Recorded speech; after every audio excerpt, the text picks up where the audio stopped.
We've re-established our connection now with former White House senior advisor Omarosa Manigault-Newman in Washington, D.C.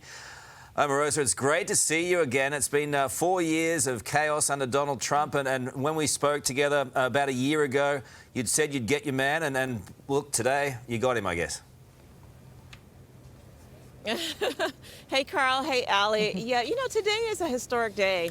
Even the mood in Washington is completely different. Yeah. As I walk through these barricades and you see people, they're jubilant, even though the city is locked down. Here we are 4 years later. You're absolutely right. I was on the platform with Donald Trump when he was sworn in. I saw his rise to power. But, you know, now today is a new day, and Biden-Harris administration has now taken reins. And we know you and many other Americans see that as a great day. Can I ask you about the moment Kamala Harris being sworn in, the first woman and first person of colour to hold the office of Vice President? What that meant to you and how you think she'll go in that role? Well, as a woman of colour who has worked in politics for 20 years, I have to tell you, today was so incredibly special for me. My first job in the White House was working for Vice President Al Gore, and I know the important role that vice presidents play in the administration. And I will tell you that this was such an important moment for little young girls who never imagined they would see someone that looks like them in the White House serving at the highest levels of the government. Okay, back to the president too, because when you started out with Donald Trump 4 years ago, he came in with a steamroller, working his way to drain the swamp in Washington, D.C., and then obviously things got big on him.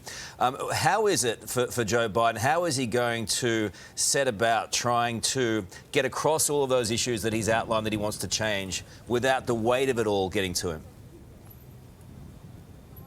It's going to be a very heavy load for him to lift, and the path forward is going to be very rocky. In fact, the first 100 days will probably be the hardest of his entire administration. He is facing crises like no president has ever seen: economic crisis, a pandemic, racial divide in a nation that has so much uncertainty. But he has so much experience, and he has surrounded himself with people who know how to run the government on day one. And so my expectations are very high of him, but I also understand the challenges. There's so many significant challenges, but he'll do fine.